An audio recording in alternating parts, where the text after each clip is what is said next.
The first speaker is Archimandrite Cyril Hovorun, who is currently Professor of Ecclesiology, International Relations, and Ecumenism at the University College of Stockholm, and also, yes, also this semester, invited professor teaching at the Gregoriana here in Rome. So, welcome, Father Cyril. Thank you.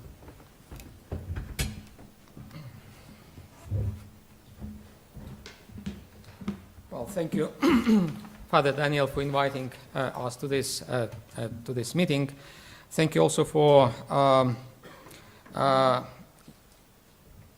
your work to edit this volume, to put it together and to push it through the process of editing and publishing, which took some time.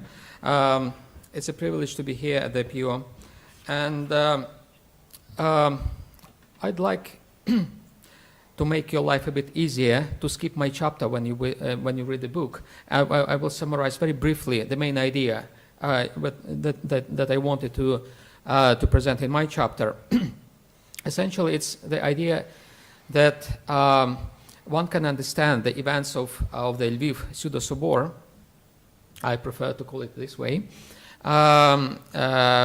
against the backdrop of the political and social developments in the Soviet Union at the time.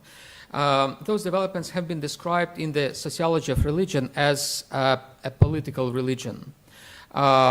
This concept was coined in the interwar period in Europe to describe primarily fascism and Nazism, and was also applied to the left-wing totalitarian ideologies like communism at the time.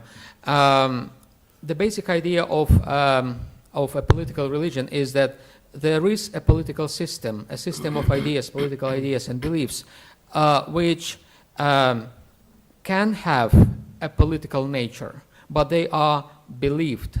They are not just held as an idea. They are believed in the same way as people believe in religions. Even though those political religions may reject religion per se, as it is the case with communism, they nevertheless practice religion. They have some very clear features of religion, like a cult, like doctrines, like heresies, like instruments or institutions of decision making. In the case of the Soviet ideology, of the Soviet version of communism, it was like the meetings of the Communist Party, which looked like the councils of the church. They venerated the relics, so to say, of Lenin and other leaders of the communist movement. They certainly upheld strictly the orthodoxy of Marxism, which they called Marxism-Leninism, and they rejected heresies of Marxism, such as Maoism, Trotskyism, and so forth. So there are clear resemblances between the Soviet ideology and orthodoxy as it was traditionally practiced in the Russian Empire.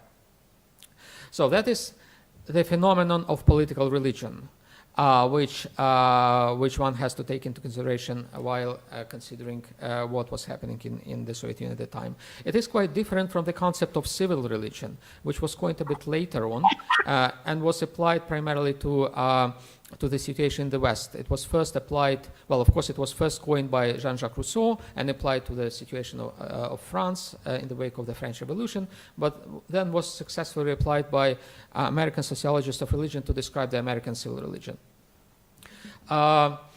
In both cases, we are dealing with political systems or political cultures which look like religions, but they are essentially about politics. There is, however, a difference between them. The difference is the main kind of divergence between them is the way how they convince people to uphold those religions. The political religions are usually coercive. They force, they exercise force. They coerce people to believe, to uphold those religions. The civil religions, they are not forceful. They are not coercive. They function more like TV commercials. They can be annoying. They pop up all the time. but essentially they convince you to buy their product. They don't force you to buy their product. Unlike the political religions which actually force you to buy this ideology, to buy into this ideology.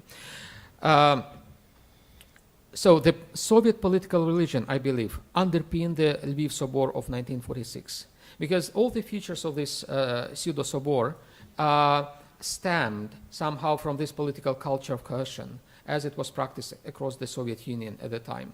That's why it was coercive. No one asked the consent of the people of the Greek Catholic Church to participate in this council. They were forced, as we know, to participate, at least most of them.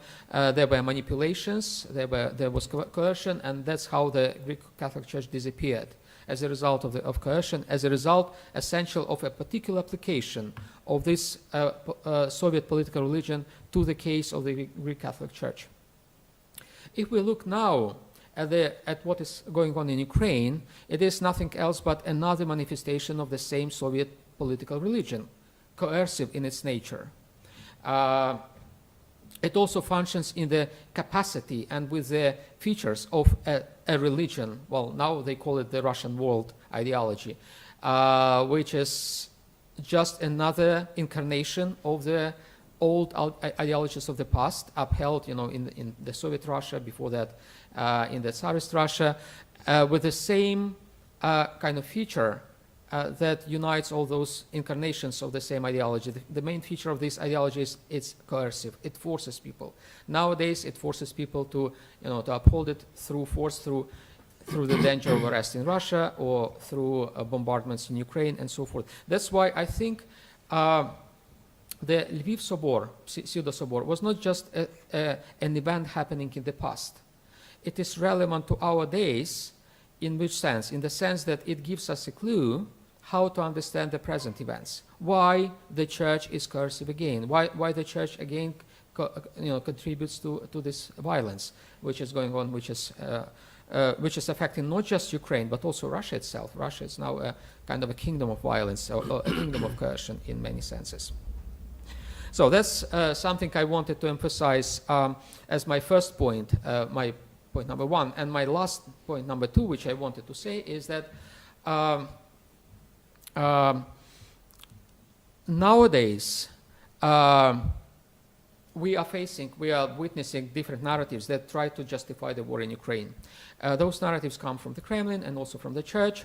All those narratives, they change all the time. If we look at the justifications for the war in the beginning of the war from Putin or from other speakers on behalf of the Russian establishment, they brought up one set of arguments. Now they are bringing up another set of arguments. So it's very liquid. It's very unstable and inconsistent. The torrent of arguments coming from the propagandists for this war.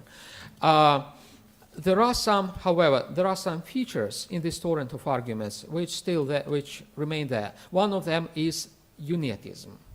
They keep repeating that essentially what they're trying to do in Ukraine, they try to repel, to rebuke, even if in advance, the advance of unionism. A popular thesis in the Russian propaganda is, look, it's the West which is fighting for its own interests in Ukraine, and one of their interests is to impose Roman Catholicism in Ukraine, to convert Ukraine to Roman Catholicism through unionism. This is one of the conspiracy theories, if you want, which circulate widely in Russia. And generally, I would say, if we look at the propaganda which is urged, by the Russian speakers, it's a sort of conspiracy theory, not very far from QAnon, these conspiracy theories in a sense, because they believe in a global government which is behind the scenes, and this global government wants to impose, an agenda, wants to destroy Russia as the last kind of stronghold against the global dominance of the evil forces, and Ukraine is a battlefield between this unseen global government of evil and Holy Rus, which stands against it. And according to this conspiracy theory, which is propagated by many, including from the church, the Catholic Church plays a kind of a key role. They believe that the Catholic Church is to a great extent behind this war of the West against Ukraine. That's why they say, look, the entire Ukrainian project by its nature, it's unitist. Because the purpose of Ukraine, of very existence of Ukraine, is to challenge the Russian civilization, as they call it, and to impose, to replace orthodoxy, substitute orthodoxy in Ukraine with unitism, and in the ultimate kind of, at the ultimate stage with the Catholic Church. This is a clear, a pure conspiracy theory, completely wrong, but it captivates, you know, the imagination of many in Russia, and actually promotes this this sort of worldview and these sort of explanations for the war. That's why I believe it is important to have this book, like this one, to contest, to argue against those conspiracy theories that, you know, that what I've described. It's important in order to like instill truth, even for our days. It's important for Ukraine to have this kind of arguments which are exposed in this book. It's important to have this book as an important means of counter-propaganda, if you want. And it's also important to have this book to advance our dialogue. Because again, as you probably know, all of you know, the issue of unitism has become really an important impediment in the ongoing Orthodox-Catholic dialogue. It has become such an impediment since the collapse of the Soviet Union in the early 90s. That's why in Balamand, when the commission, Joint Commission for Orthodox-Catholic Dialogue met in Balamand, they adopted a declaration, an important Balamand declaration on unitism. That's why actually, the issue of unities was brought up to the dialogue again and again, all the time, every time. Sometimes this issue, kind of put the dialogue on pause, like what it was in Baltimore in 2000, when the Joint Commission met in Baltimore. They again started discussing the issue of unitism. They disagreed on everything, primarily the Orthodox. The Orthodox with one another disagreed, and they actually decided not to continue the dialogue, and the dialogue was resumed much later. In the dialogue, in the Orthodox-Catholic dialogue, my question is whether the issue of unitism is the reason to impede the dialogue, or it's an excuse to impede the dialogue. I personally believe it's rather an excuse. It's more an excuse than a reason. There are other reasons why the churches, some churches didn't want to continue the dialogue. But they somehow camouflaged this unwillingness to continue the dialogue by bringing up the issue of unitism. That's why the issue of unitism is like a screen smoke. It's like a pretext, like a pretension why we should, you know, why we should not discuss real issues, really important for the Orthodox-Catholic dialogue. And the real issues are substituted with those false pretensions, and I believe unhelpful and unreasonable pretexts why we should discuss the issue of unitism instead of, you know, going forward in the dialogue. That's why I believe, well, the collapse of the, well, I hope that, well, we in Ukraine, we will win eventually. I'm speaking as Ukrainian. Then this will challenge the conspiracy theory that brings unitism, you know, to the core of the propaganda. I hope that this theory will collapse. Everyone will see its falseness. And it will help eventually to reinvigorate the dialogue, the Orthodox-Catholic dialogue. The book like this one will be a very helpful contribution to both things, to rebuke all those conspiracy theories, but also to invigorate the Orthodox-Catholic dialogue. I hope this will be like that. Thank you for your attention.